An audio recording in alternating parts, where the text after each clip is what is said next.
नेपाल में 30 से 40 स्टूडेंट को गोली मार दी गई और उनकी बॉडी को जबरदस्ती जला रहे हैं और वहां के लोगों को ये बताया नहीं जा रहा है कि उनकी बॉडी को कहां वो जला रहे हैं और वो सारी बॉडी स्टूडेंट्स की बॉडी है। जेन जी जनरेशन के जो युवा थे, जिसे आप जानते हो इंटरनेट के युवक, जो 28 साल की उम्र तक आते हैं, जो इंटरनेट आने के बाद इस दुनिया में आए, इंटरनेट से उन्होंने सारी नॉलेज इकट्ठा करी है, उन लोगों ने सरकार के खिलाफ प्रोटेस्ट करा क्योंकि सरकार ने नेपाल में Facebook, YouTube, Instagram, Twitter, Snapchat, ये सारी अमेरिकी ऐपों को बैन कर दिया। रीजन ये था कि नेपाल सरकार का कहना था कि भाई इसे नेपाल में रजिस्टर्ड करो, मतलब नेपाल में रजिस्टर्ड करो या फिर कोई नेपाल के बंदे को इस पे काम पे लगाओ ताकि वो सारी गलत न्यूज, जो नेपाल के कानून के खिलाफ न्यूज हो, फेक न्यूज हो, जिससे नेपाल की रेपुटेशन खराब हो, उन सारी चीजों पे वो प्रतिबंध लगा सके।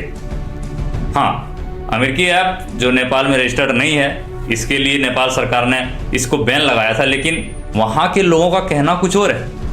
उनका कहना है कि नेपाल सरकार इस ऐपों पे बैन इसलिए लगा रही थी या इसलिए लगाई है ताकि वो अपनी करप्शन, अपनी भ्रष्टाचार छुपा सके, क्योंकि सोशल मीडिया प्लेटफॉर्म ऐसा है दोस्त जहां पे कि मीडिया वाले लोग जिस तरीके से चीज़ों को पेश करते हैं, वहीं पे सोशल मीडिया पे वैसी पेश नहीं होता है। क्योंकि जहाँ पे एक लोकल मीडिया होता है, जो टीवी चैनल वाले होते हैं, उन पे सरकार की दबाव होती है, उन्हें जो बोला जाता है वो वही करता है। लेकिन सोशल मीडिया ऐसा नहीं है। सोशल मीडिया का सीन क्या है कि भाई जो है वो दिखा दिया, और नेपाल में जितना करप्शन और भ्रष्टाचार हो रहा था वो शायद मुझे लगता है कि दूसरे देश में शायद ही हो रहा होगा, और उस चीज़ को वहाँ के लोगों ने यूट्यूब के माध्यम से, इंस्टाग्राम के माध्यम से, रील्स के माध्यम से, शॉर्ट्स के माध्यम से, ट्विटर के माध्यम से, इन सब माध्यमों से वहाँ का पर्दाफाश कर रहा था।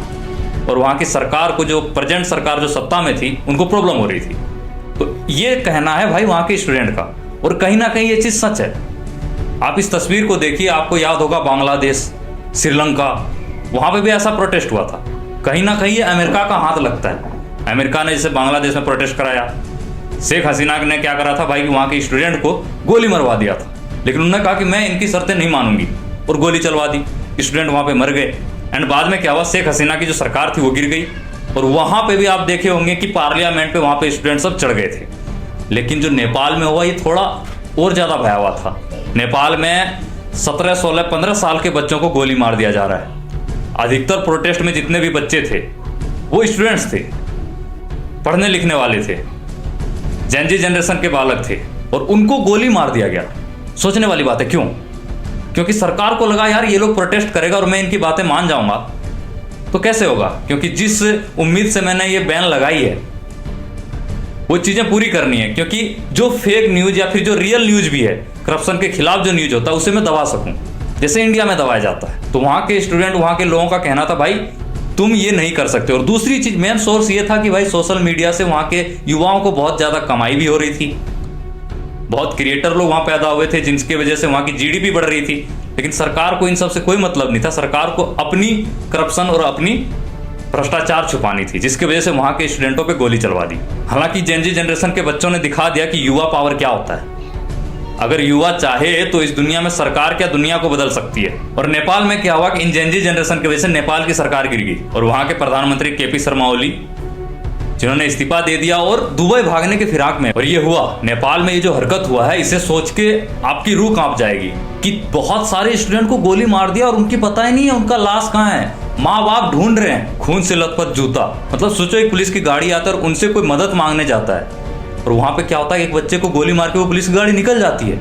और ये नेपाल में हुआ है। पोजीशन ओपोजिशन पता नहीं किसने फायदा उठाया इस चीज का, लेकिन ये फायदा उठाया है। कुछ लोग कहते हैं इसमें अमेरिका का हाथ है, लेकिन कुछ लोग कहते हैं कि चाइना अपनी ऐप को प्रमुखता देने के लिए ये सारी चीजें करी है, कि चाइना का कोई भी ऐप वहां पे बैन नहीं हुआ था। तो वहां के लोगों का कहना है कि भाई चाइनीज ऐप तो आप बैन कर नहीं पा रहे हो, क्योंकि जब भी हम चाइनीज ऐप के थ्रू कोई प्रोटेस्ट करते हैं या कोई आपका भ्रष्टाचार उजागर करते हैं, तो आप क्या करते हो, उनके ऐप के द्वारा उनसे आपके रिश्ता अच्छे हैं, वो सारी चीजें आप बंद करवा देते हो, दबा देते हो उस न्यूज को। लेकिन जब अमेरिकी ऐप है, उनसे तो आप दबा नहीं सकते। तो उस पर हम प्रोटेस्ट कर रहे थे, उस पर हम आपकी सच्चाई दिखा रहे थे, आपके भ्रष्टाचार दिखा रहे थे, और इस वजह से आपकी जली और आपने उस ऐप को बैन करवाया। और सिर्फ इतनी छोटी सी प्रॉब्लम की वजह से आज वहाँ पे 100 लोग, 200 लोगों की जान जा रही है। बहुतों की जो जान गई उनकी गिनती का नहीं पता कि वो कैसे मर गए। बहुतों का पता है 350, 400 लोग घायल पड़े हैं। हालांकि शुरुआत में जो प्रोटेस्ट हुआ था वो आराम से हुआ था, बिल्कुल इज्जत से हुआ था, ये पोस्टर लेके पहुंचे थे।